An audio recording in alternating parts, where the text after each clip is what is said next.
उत्तर प्रदेश के हरदोई में ट्रक ने मारी साइकिल सवार को टक्कर, पुलिस ने किया ट्रक चालक को गिरफ्तार। मध्य प्रदेश के बैतूल में नाबालिग के साथ हुई दरिंदगी के खिलाफ आक्रोश, सरकार से आरोपी को फांसी दिए जाने की मांग।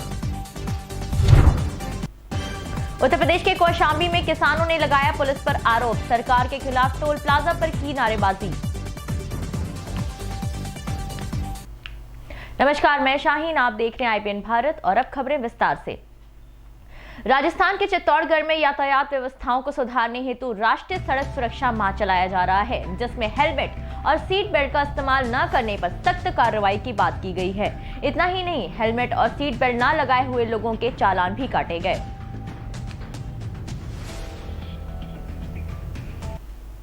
राजस्थान के चित्तौड़गढ़ में गत वर्ष गांधीनगर क्षेत्र में हुई 25 लाख की लूट के मामले में कोतवाली थाना पुलिस ने 4 आरोपियों को गिरफ्तार कर लिया है। साथ ही इनके पास से 4.5 लाख रुपए की नकदी और लूट में शामिल बाइक भी बरामद की है। जानकारी के मुताबिक गिरफ्तार अभियुक्तों से फिलहाल पूछताछ जारी है। 25 लाख रुपए की लूट कर ली थी चामटी घेड़ा चौराहे के पास के इलाके से।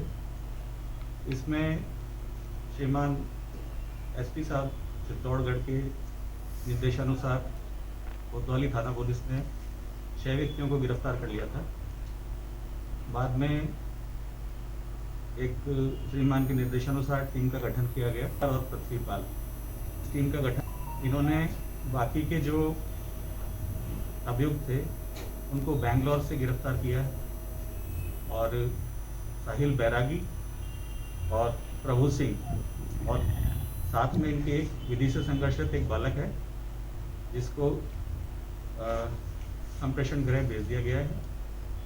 अभी इस घटनाक्रम में एक व्यक्ति की गिरफ्तारी शेष है जिसने इनकी मदद की थी, 216 का मुलजिम है।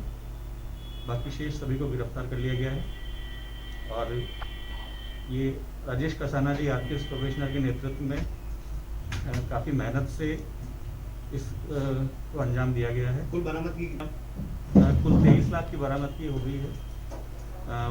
पूर्व में जो 6 अभियुक्त गिरफ्तार किए गए थे उनसे 18,45,000 रुपए की बरामदगी हो गई थी और अभी जो ये 3 गिरफ्तार हुए हैं इनसे 4,55,000 की वसूली हो गई है और एक मोटरसाइकिल बरामद कर ली गई है घटना में प्रयुक्त है। उत्तर प्रदेश के हरदोई में फरहत नगर रेलवे क्रॉसिंग पर बिल्हौरा कटरा हाईवे पर साइकिल सवार बालक को ट्रक ने टक्कर मार दी। टक्कर इतनी जोर की थी कि मौके पर ही बालक की मौत हो गई। सूचना पर पहुंची पुलिस ने शव को कब्जे में लेकर पोस्टमार्टम के लिए भेज दिया है और हादसे की जांच में शामिल ट्रक के साथ साथ ट्रक चालक को भी हिरासत में ले लिया है। उत्तर प्रदेश के बहराइच में प्रधानमंत्री आवास योजना के अंतर्गत अल्पसंख्यक वर्ग के लोगों को पैसा उपलब्ध कराया गया। इसी मामले में पहली किश्त जारी करने के दौरान प्रधानमंत्री ने कुछ लाभार्थियों से बात भी की और उनकी परेशानियों का निवारण करने का भी उन्हें आश्वासन दिया। रेशमा कहाँ रहने वाली हैं? अमीनपुर नगरौर। आज आपसे रहने वाले बहराइच। अच्छा, आज आप अभी यहाँ आपकी किससे बात हुई? मोदी साहब से। क्या बात हुई आपसे? क्या उन्होंने पूछा आपसे? पूछा कि तुम्हारे घर कैसा है, तो हमार पन्नी तना है, हमारे बच्चे भी जात हैं और बहुत तकलीफ उठाए थे, तो आप जो आवास हमको दे दो, हम बहुत खुश हैं, हमार दिल बहार है। अच्छा, तो मोदी जी से आपकी बात हुई? जी। तो आपकी मोदी जी से? तो मोदी साहब से बात होना कि तुम्हारे घर में आया तो कुछ खिलाए पिलाएगा, तो हम कहा जी हम पिलाएंगे। अच्छा, आप एक बार हमारे घर आए। अच्छा, आपने मोदी जी को बुलाया भी है? जी। सबसे पहले तो मैं देश के यशस्वी प्रधानमंत्री आदरणीय नरेंद्र मोदी जी को बहुत बहुत धन्यवाद ज्ञापित करना चाहूँगी। इन्होंने एक तरफ तो देश की सीमाओं को सुरक्षित करने का काम किया है, साथ ही साथ एक करुणा विगलित ऋषि की भांति देश के प्रत्येक नागरिक को जो आम सुविधाएं मिलनी चाहिए, गरीबों को, दलितों को, वंचितों को, उसको का भी ध्यान रखने का काम किया है। आज इसी श्रृंखला में प्रधानमंत्री आवास योजना के तहत उत्तर प्रदेश के लगभग 6,10,000 लोगों के खाते में सीधे सरकारी सहायता गई है, धनराशि दी गई है ताकि उनका अपना मकान हो सके। और इस योजना आज जो उन्होंने 6,10,000 लोगों के खाते में पैसा भेजा है, ये रकम भी अच्छी खासी बड़ी है। लगभग 27 करोड़ 2,691 करोड़ रुपए की धनराशि आज सीधे सीधे खाते में पहुंची है। कोई बिचौलिया नहीं, पूरी पारदर्शी व्यवस्था। और इस योजना में जो सबसे अच्छी बात है वो ये है कि कोई बीच में कुछ है ही नहीं।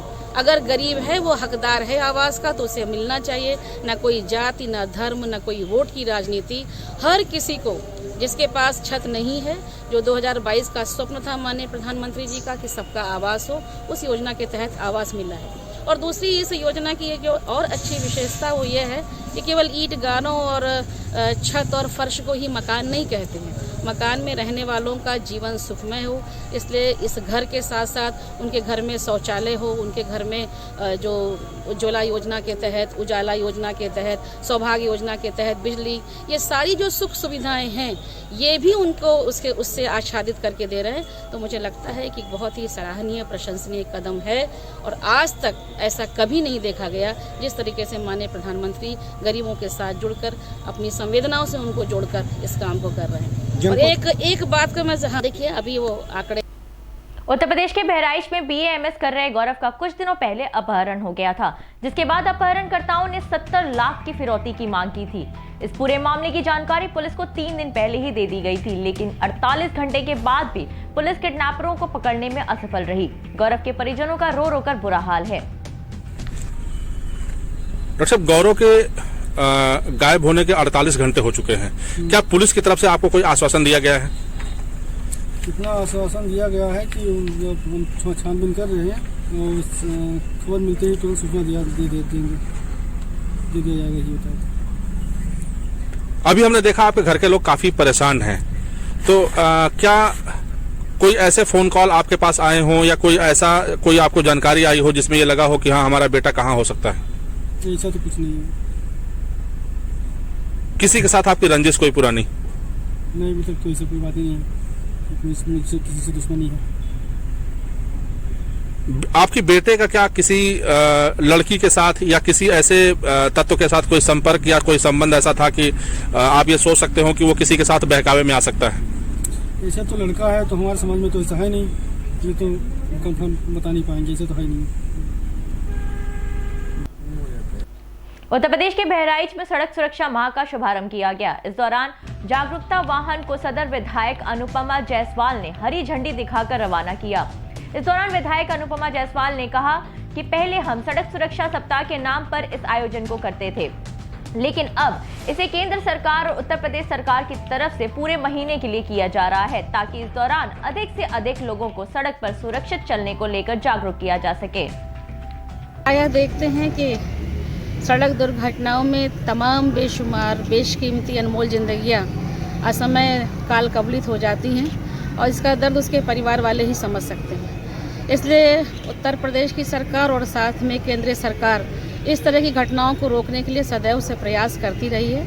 और इसी क्रम में इस बार राष्ट्रीय सड़क सुरक्षा माह मनाया जा रहा है, जो पहले सप्ताह के रूप में आयोजित करते थे। सड़क सुरक्षा यानी जीवन रक्षा, और इसमें 4 चीज़ों पे फोकस करके इस कार्यक्रम को चलाया जा रहा है। एजुकेट करना लोगों को इन्फोर्समेंट के माध्यम से, उसके बाद कई प्रकार की इंजीनियरिंग है सड़क सुरक्षा से संबंधित, और उसके बाद भी अगर इन सारी चीज़ों के बावजूद भी अगर कोई दुर्घटना हो जाती है तो चौथा ई है इमरजेंसी, कि उसको किस तरीके से तत्काल अस्पताल पहुंचाकर उसके जीवन को बचाया जा सके, जो गोल्डन आवर हो सकते हैं उसमें उसे चिकित्सा मिल सके। तो ये कई विभागों का समन्वित प्रयास है, और मुझे लग रहा है जैसे हर मोर्चे पर राष्ट्रीय स्थिति पर सरकार निपटने का काम कर रही है हर चीज़ से, उसी में राष्ट्रीय सुरक्षा सप्ताह जो 1 माह का है, 18 जनवरी से 17 फरवरी तक ये माह चलेगा। विभिन्न गतिविधियों के माध्यम से इस सड़क दुर्घटनाओं को रोकने का प्रयास सरकार कर रही है। इसमें आम जनता की कैसे भागीदारी हो सके, उसी जागरूकता को बढ़ाने के लिए आज यहाँ इस कलेक्ट्रेट में झंडी दिखाकर प्रचार वाहनों को यहाँ से भेजा गया है, जो जगह जगह जाकर लोगों को सड़क दुर्घटना से बचने के लिए जागरूक करेंगे। मध्य प्रदेश के बैतूल में हुए रेप और हत्याकांड में बैतूल के युवाओं में आक्रोश व्याप्त है। दरअसल कुछ दिन पहले एक नाबालिग के साथ उसके पड़ोस के खेत के मालिक ने दुराचार कर गड्ढे में फेंक दिया था। इस घटना से नाराज बैतूल के युवाओं में खासा आक्रोश देखने को मिला। युवाओं ने आरोपी के पुतले को बीच चौराहे पर फांसी लगाकर जला दिया और नारेबाजी कर सरकार से ऐसे दरिंदे को तत्काल फांसी देने की मांग की है। किस चीज का विरोध किया गया? सारनी थाना क्षेत्र के अंतर्गत नाबालिग छात्रा के साथ जो अमानवीय घटना हुई है उसके विरोध में आज हम सब युवा एकत्रित हुए हैं। क्या मांग है? हमारी माननीय मुख्यमंत्री एवं गृह मंत्री जी से ये मांगे हैं कि जल्द से जल्द जो जिसने मतलब ये अमानवीय घटना की है उसको फांसी की सज़ा सुनाई जाए। आज क्या किया विरोध स्वरूप आप लोगों ने? आज हम लोग ने उसको सबसे सर्वप्रथम चौक पे उसको पहले फांसी दी है और फिर हमने उसका पुतला दहन किया है। अगर जिसने ये किया है अगर उसको फांसी नहीं दी जाएगी तो हम इसके आगे और कड़ा विरोध प्रदर्शन करेंगे। राजस्थान के चित्तौड़गढ़ में जयपुर बीजेपी के सांसद रामचरण बोहरा ने राजस्थान सरकार पर जमकर निशाना साधा। उन्होंने कहा कि गहलोत सरकार हर मोर्चे पर विफल साबित हुई है। मुख्यमंत्री गहलोत होटलों में रहकर शासन चला रहे हैं और कांग्रेस पार्टी सिर्फ धरना प्रदर्शन की पार्टी बनकर रह गई है। इतना ही नहीं, उन्होंने इस महीने के अंत में होने वाले नगर निकाय चुनाव की तैयारियों के सिलसिले में मीडिया से मुखातिब होते हुए कहा कि पूरे राज्य में भाजपा को पंचायती राज चुनाव में जिस तरह से जीत मिली है उससे ये तय होगा कि राज्य की जनता कांग्रेस के 2 वर्ष के शासनकाल से त्रस्त हो गई है। इस प्रेस वार्ता में जयपुर सांसद रामचरण बोहरा के अलावा भाजपा जिलाध्यक्ष गौतम के साथ साथ भाजपा के पदाधिकारी और कार्यकर्ता भी मौजूद रहे। नगर निकायों के 90 नगर निकायों के चुनाव होने जा रहे हैं। उसमें संदर्भ में चित्तौड़ में भी 3 नगर निकायों के कपासन, बेगू और बड़ी सादी में चुनाव। उस दृष्टि से मैं यहाँ पर इसके कैंपेनिंग करने के लिए आया हूँ। तो जब मैं यहाँ चित्तौड़ में आया हूँ तो आप लोगों से वार्ता करना बहुत आवश्यक है। यहाँ पर आज बाड़मेर में आज देखने को मिला कि एक 15 वर्षीय बालिका के साथ गैंग रेप होना, शराब के मसले में भी आज जिस तरह से जहरीली शराब पीकर एक व्यक्ति की मृत्यु हो जाना, लॉ एंड ऑर्डर के विषय में हर दृष्टि से ये फेल हो रही है। किसानों का कर्जा माफ करने की जो बात की थी, युवाओं को बेरोजगारी भत्ता देने की जो बात की थी, आज तक 2 साल में वो कुछ भी नहीं कर पाए। और यहाँ तक कि यहाँ पर चित्तौड़ में 2 लोगों ने यहाँ पर आत्महत्या करने का काम, किसानों ने आत्महत्या करने का काम किया। मोदी सरकार का शुरू से ये है मानना था, माननीय मोदी जी ने हमेशा कहा है कि 2022 में जब आज़ादी को 75 वर्ष पूरे होंगे किसानों की आय डबल हो। इस संदर्भ में 3 बिल लेकर आए और तीनों बिलों में जिस प्रकार से कांग्रेस बहकावे का काम किसानों को कर रही है, जिस प्रकार से किसानों को अपनी आय का उचित मूल्य कहाँ मिल रहा है वो वहाँ पर उसमें पहले पाबंदियाँ लगी हुई थी। आज किसान एक जिले से दूसरे जिले में, अपने एक स्टेट से दूसरे स्टेट में अपनी फसल का जहाँ पर उसको उचित दाम मिल रहा हो वहाँ पर उस उचित दाम लेने के लिए वो जा सकता है। पहले पाबंदियाँ लगी हुई थी। मैं कहना चाहूँगा कि सम्मान निधि में जिस प्रकार से मोदी जी ने किसानों को 6,000 रुपये साल का देने का काम किया है, 25 दिसंबर को आपने देखा होगा कि 9 करोड़ किसानों को 1 मिनट में बटन दबाकर और 18,000। उत्तर प्रदेश के गाजियाबाद में धर्म के नाम पर पाखंड का एक मामला सामने आया है, जहां तांत्रिक मोनू भगत ने भाजपा पार्षद मनीष भाटी को धोखा देकर 2 लाख रुपए की वसूली कर ली और जब पार्षद ने अपना पैसा वापस मांगा तो ठग तांत्रिक मोनू भगत ने फर्जी मुकदमे में जेल भेजने की धमकी दी। पहली बात तो वो मोनू बाबा नहीं है, वो मोनू गुरुजी नहीं है, वो मोनू तांत्रिक है, वो ढोंगी है। और दूसरी बात, अगर उसने हमारे यहाँ कॉलोनी में मकान लिया सबसे पहले हमने मदद की, हमने ही प्लॉट दिलाया। 1,20,000 रुपये मेरे हैं, उस पर 80,000 मेरे चाचा के हैं, गाटर सिल्ली पटिया जो भी उसने लिया है उसके हमारे पास रसीद पर्ची जो भी होती है वो है। अब हम उससे अपने 2 लाख रुपए मांगने गए थे तो उसने बोला कि आ जाओ मैं आपके 2 लाख रुपए देता हूँ। हमसे बोलता है कि थोड़ी देर में कोई मुझे देने आने वाला है, वो नहीं आया है तो मैं आपके पैसे 2-4 दिन में दूंगा। हमारे वहाँ से निकलते हुए उसने वीडियो बना ली, मेरे साथ बल्ली, विकास और मैं था, तो हमारी उसने वीडियो बना ली। वो वीडियो वायरल कर रहा है और हम पे झूठा आरोप लगा रहा है कि 2 लाख रुपए मेरे से मांग रहा है, जबकि असल जो मामला है हमारे उस पे 2 लाख रुपए हैं। रसीद भी है, मेरे 1,20,000 रुपये मेरे नगद भी किए हुए हैं, सब कुछ है। एक राजनीतिक षड्यंत्र है मेरे खिलाफ, जो कि उत्तर प्रदेश के मुरादाबाद में मुगलपुरा थाना पुलिस और बिजली विभाग की टीम ने बिजली चेकिंग अभियान चलाया। अभियान के तहत 3 टीम बनाकर कटघर बलान, चामुंडा वाली गली, जीआईसी हमसफर शादी घर के आसपास और लालबाग सभी जगह से बिजली चोरी के मामले सामने आए हैं। इसी संबंध में दर्जनों की तादाद में बिजली विभाग की टीम ने मीटर की जांच की। जांच में पता चला कि वो सारे मीटर को जाम किए गए थे। जो आपके क्षेत्र में आज चेकिंग हुई थी, क्या हुआ उसमें आज आपकी तरफ? उसमें ये हुआ, हम खाना खा रहे थे। हाँ। ये अधिकारी लोग गए चेक करने। हाथ अपनी क्या रखा था? इन्होंने कहा हाँ कि हमने कहा ये मालिक मकान आए भी नहीं है। हाँ। हम इनको बुलवाना है, आप लाइन अभी रोक दो, वो आ जाएंगी तो कटवा देंगी जो भी होगी। तो बोले वो बात की बात है, अब तो काटो। अच्छा, काटने की वजह क्या बताई? वजह हमने मालूम उनसे निकली, जब ये आ गई तो इन्होंने मालूम करी वजह। तो बोले इसमें कुछ ना कुछ हुआ है। अच्छा। ये बोले हमने तो आज तक तार भी नहीं छुआ। अच्छा। तो बोले वो तो पता चल जाएगा, आपने नहीं छुआ तो। अच्छा, इस मीटर को उखाड़ के लाने की जो वजह है वो जो भी होगी, बहरहाल उखाड़ के लेके आए हैं, इसको आप क्या मानते हैं?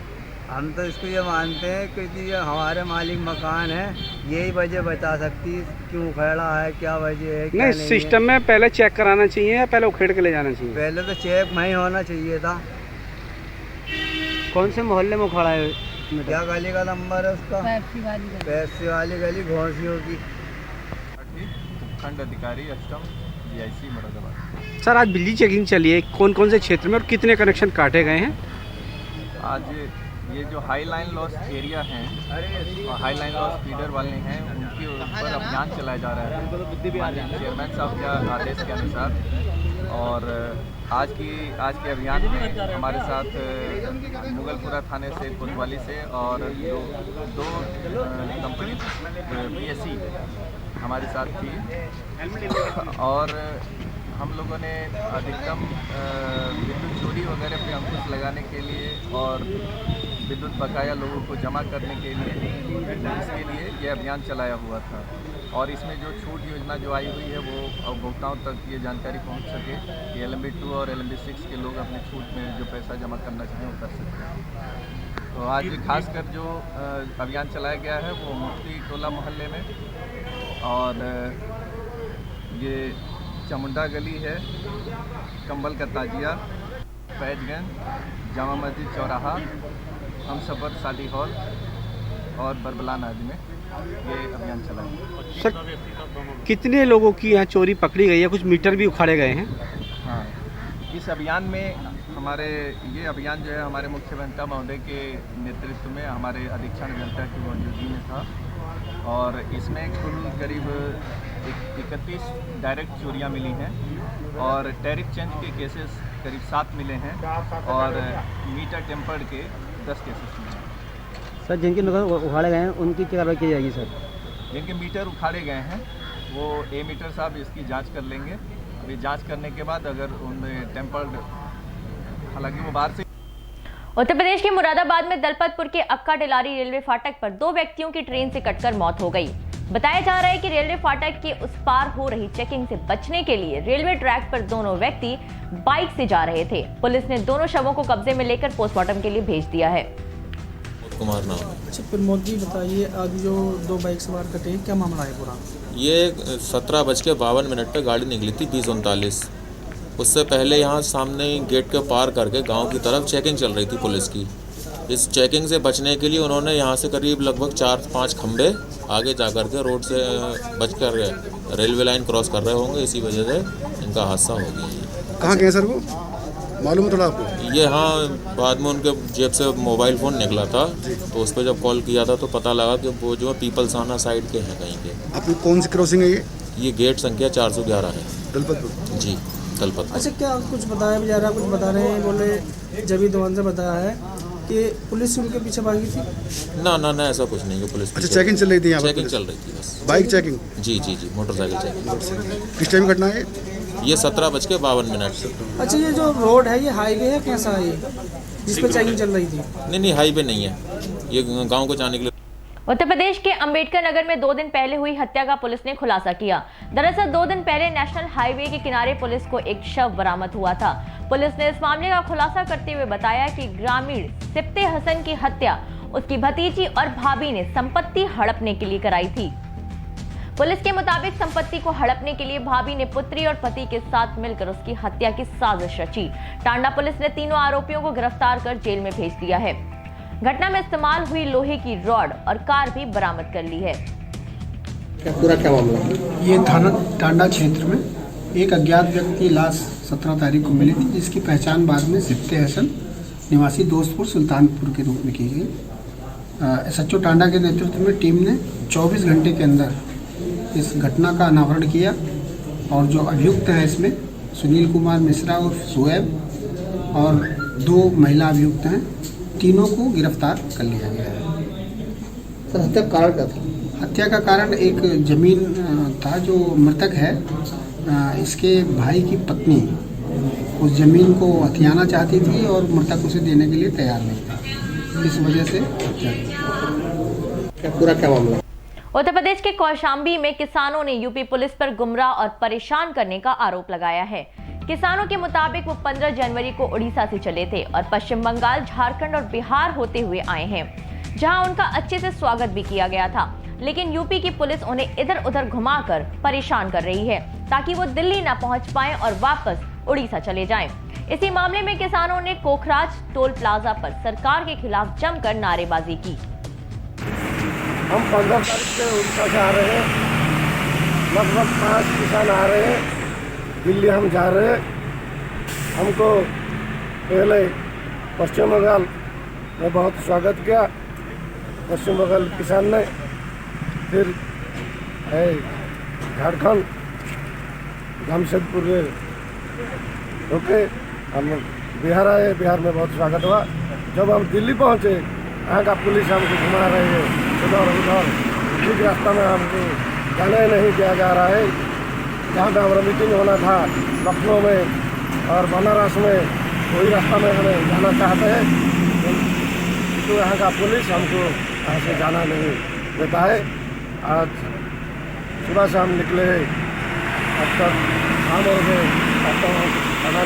यूपी आने में आपको पुलिस परेशान कर रही है? हाँ, यूपी का पुलिस हमको परेशान कर रहा है, घुमा रहे। हमारा जहाँ मीटिंग होना था वहीं पे पुलिस पहुंचा है, हम पहुंचना चाहते हैं, पुलिस पहुंचना नहीं देता है। ये आप लोग जो यात्रा निकाल रहे हैं, इसका क्या मकसद है? क्या चाहते हैं आप लोग आगे इस यात्रा के? बीजेपी सरकार, मोदी जी जो काला कानून 3 लाए हैं वो रद्द करे और जो एमएफ का गारंटी कानून बने, इसलिए हमें जो संयुक्त मुद्दा है उसका साथ देने के लिए हम जा रहे हैं। हमारा जो नेता है अक्षय जी संयुक्त मुद्दा का साथ है। आज की खबरों में इतना ही। मुझे दीजिए इजाजत। नमस्कार।